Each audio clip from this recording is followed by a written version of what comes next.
The natural world is complex beyond belief.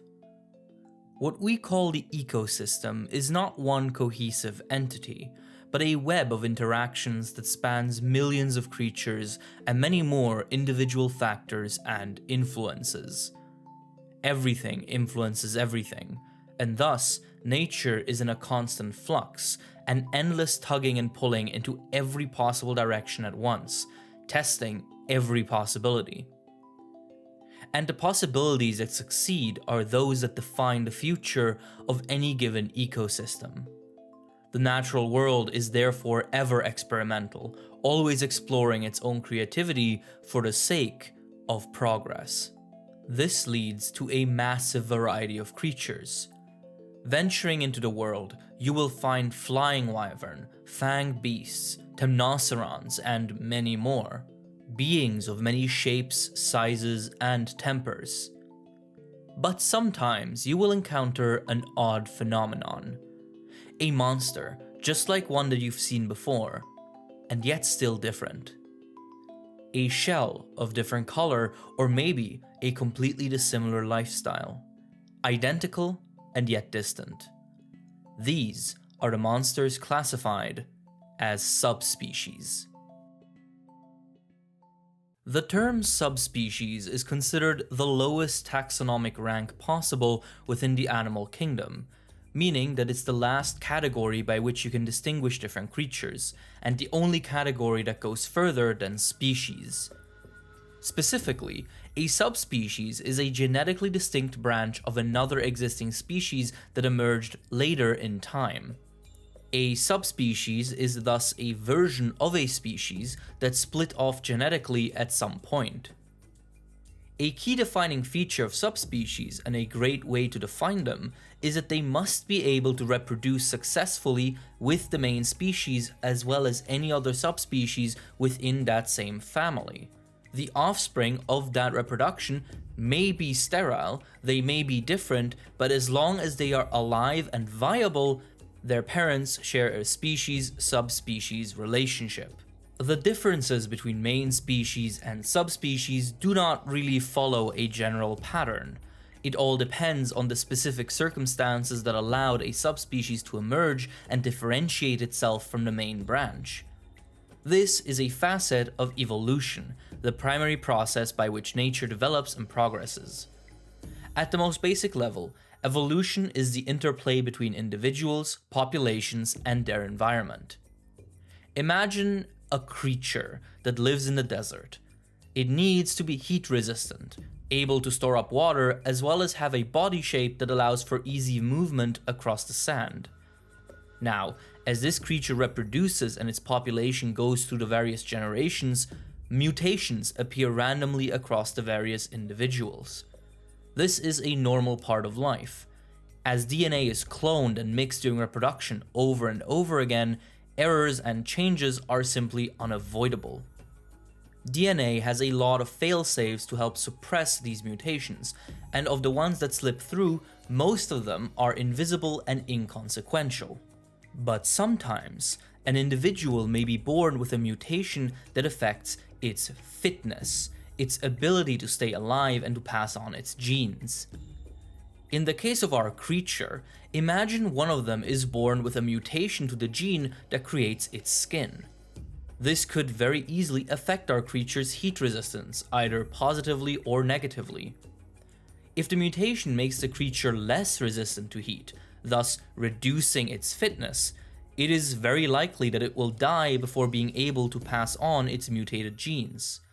Thus, this mutation will simply die with it and vanish, and not be transferred into the species' gene pool, the sum total of all genes that exist consistently within this species. Now, what if the mutation actually increases fitness, for example by making our creature more heat resistant and able to move and live more efficiently under the hot sun? This would mean that our creature would be likely to live a longer and more reproductive life than its brethren, meaning that this mutated gene would enter the species' gene pool and start appearing more frequently in the descendants of our creature. Eventually, most or even all individuals of this species would have this mutation, making it just a fully integrated gene of their DNA. This is called natural selection, a process in which the environment exerts pressure, like heat in the desert, on the populations that live in it. These pressures suppress mutations that don't increase an individual's fitness by killing them before they can reproduce and pass on their genes. Thus, only mutations that allow the individual to better survive the environment's pressures are passed on, since they don't get filtered out by those pressures. Once passed on across multiple generations, those mutations end up changing the entire population, becoming a natural part of their DNA. This is how all extant species are believed to have emerged, in one capacity or another, natural selection pushing them to becoming what we now know them as today. Subspecies are a byproduct of this process. Maybe a population gets split up due to natural disasters, and one part of it now has to survive a completely different environment. Perhaps an earthquake opens a fault line and splits the population in half, one of them living in a forest, the other still living in a desert. Or maybe a beneficial mutation causes a rift between mutated and unmutated individuals, resulting in the population fracturing into two separate populations that avoid each other. Either way, the results of these situations are subspecies, genetically distinct populations that resemble a different species extremely closely, but were pushed into a different evolutionary path by natural selection, having undergone a different evolution while coming from the same relatively recent starting point. For example, the Blangonga is a fanged beast which generally inhabits icy regions and prowls through the snowy mountaintops. It is perfectly adapted to this environment, with its bushy white fur which serves both as cold insulation and camouflage against the snow. However, at some point, a sizable population of Blangonga must have been driven out of their natural habitat, for reasons we may never know. This faction then found itself in a hot, arid environment where surely many perished. Again, it is unclear why they ended up in the desert, but perhaps this was a migration brought about by environmental factors. Through natural selection, this population did not die out, instead gradually adapting through the generations and eventually evolving into the elusive copper Blangonga, a Blangonga subspecies with much shorter brown fur ideal for protection against both the hot sun and the cold nights of the desert. It also helps filter out sand from skin contact. This is the archetypical subspecies, a separate population that emerged due to new environmental pressures. But this is not the only mechanism whereby subspecies can develop. While environmental pressures are always a factor, sometimes behavioral patterns on an individual level can benefit mutations that should otherwise have been selected out. For example, the pink Rathian, a subspecies of the female Rath, did seemingly not evolve due to a new environment.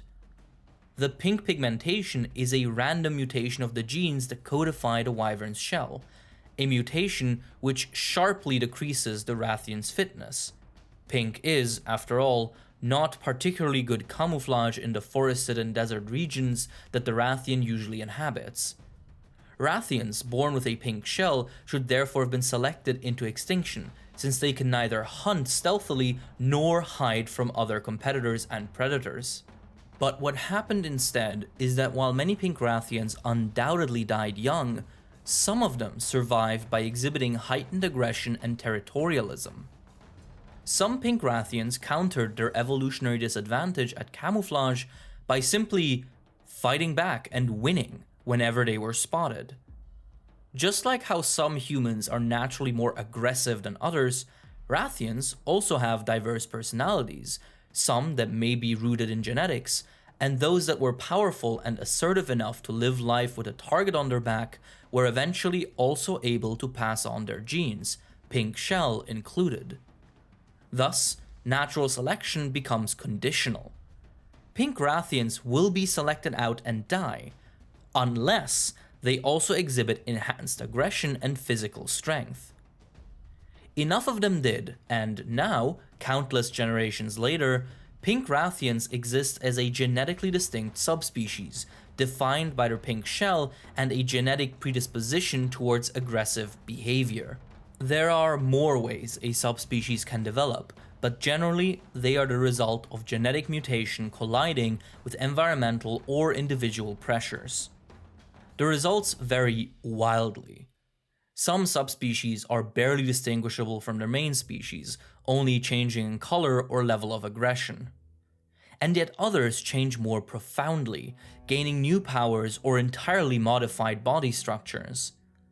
The most drastic examples can even exhibit a complete shift in lifestyle. The regular Tobikadachi is a gliding troublemaker, jumping between trees and zapping foes from above. Meanwhile, the Viper Tobikadachi is a terrifying stalker that inhabits geothermally heated caves beneath the icy tundras, far away from the forests of its cousin. Those very tundras are deadly to the Viper Kadachi, as it is not actually adapted to the cold, only to the warmth of the caves.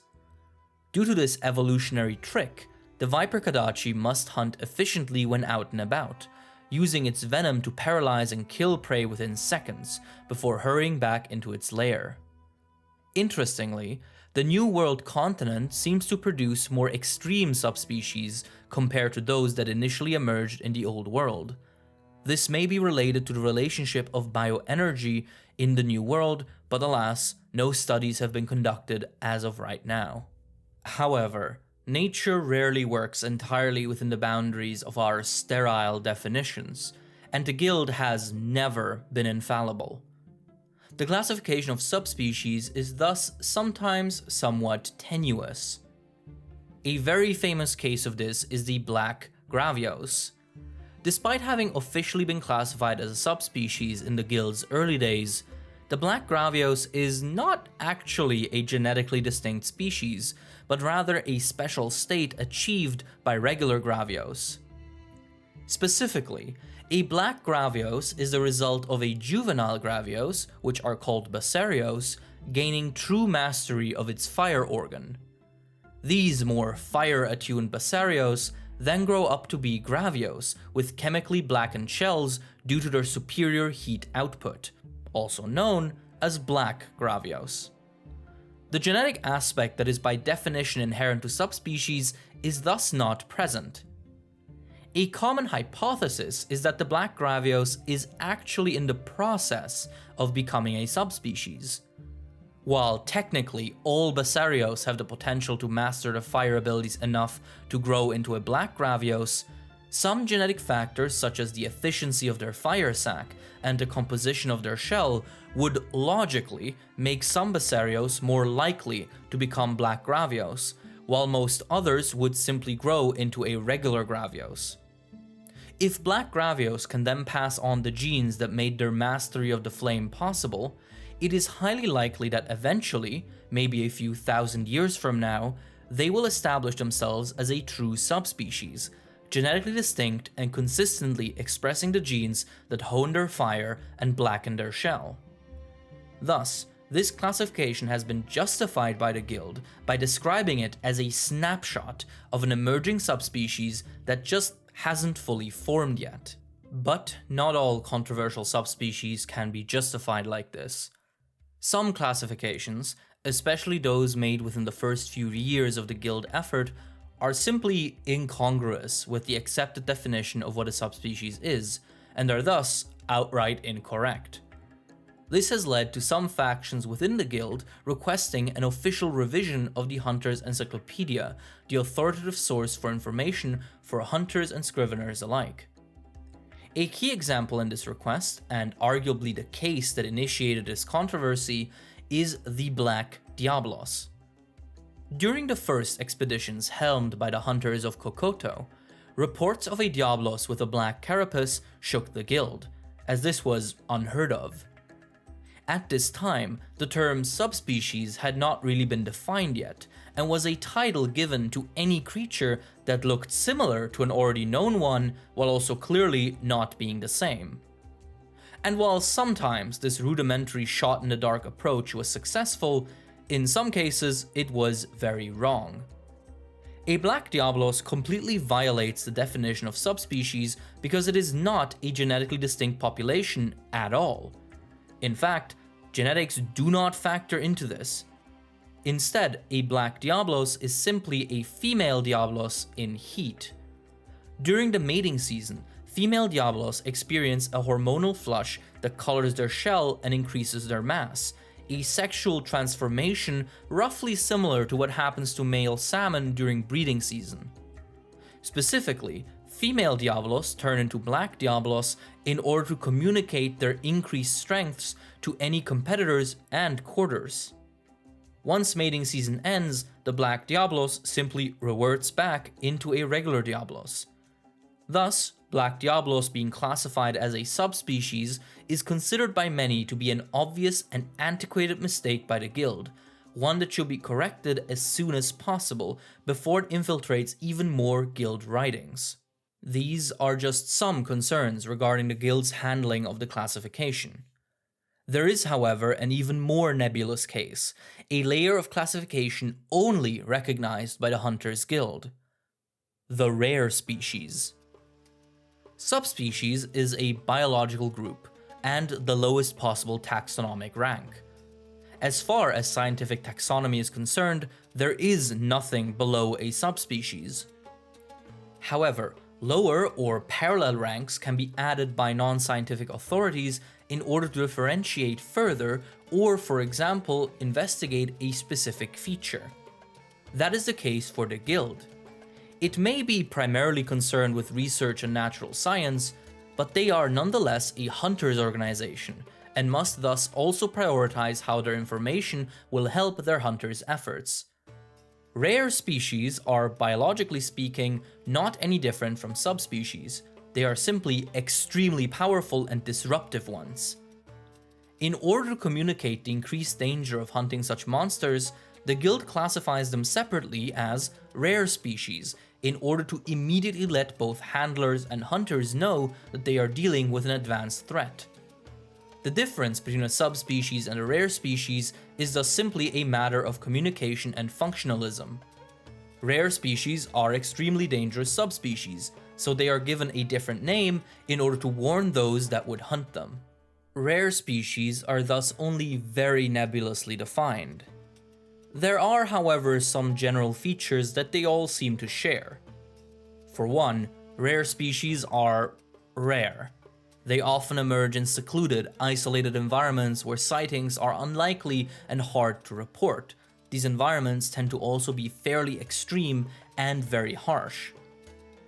They also seem to have a tendency of migrating into abandoned human structures, such as the forlorn city around the tower. But beyond anything else, rare species are extremely powerful. They represent natural selection and evolution pushed to the absolute limit, with many of them having bizarre and almost unnatural abilities that have doubtlessly developed in response to extraordinary pressures beyond what we can now imagine through the whale of time. These abilities also make them supremely dangerous to their environments. A violet Mizutsune and its highly flammable synovial fluid, for example, pose a massive threat to flammable forests and drylands, while a pair of methyl rafts can easily overpower an entire ecosystem if given the chance. Due to this, rare species are generally prioritized hunting targets, as the guild works to ensure that they remain in their secluded habitats and don't migrate into areas that they could permanently damage. Throughout the guild's history, only 6 rare species have ever been classified and confirmed, those being Silver Rathalos, Gold Rathian, Lucent Nargacuga, Abyssal Lagiacrus, Molten Tigrex, and Violet Mizutsune. There have been rumors of a white Espinos rare species that uses more poison for a very long time, coming from the distant land of Mesoporta, but because communications with that land is so difficult, it has so far not been confirmed.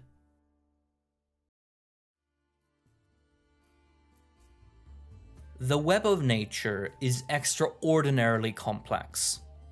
Humanity and the Guild do their utmost in trying to categorize and order all these creatures and wonders we encounter, but ultimately, the natural world will inevitably overwhelm us in its density and variety.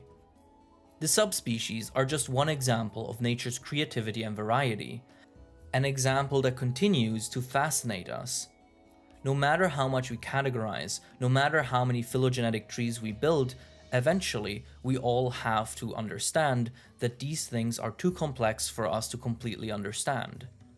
So, mistakes will happen, incongruities will exist, but at the end of the day, what is consistent is that we live in a world of wonder, and that we perhaps ought to occasionally just stop and appreciate that.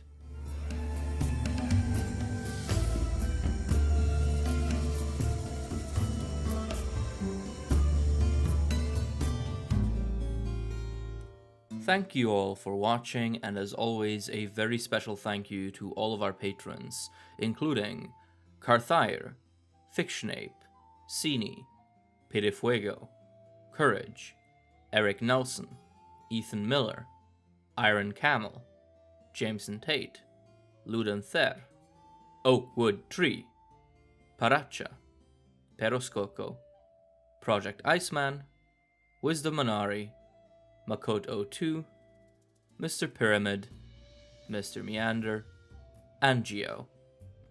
Thank you again, and I'll see you all around. Take care, wash your hands, and be safe, friends. Bye-bye.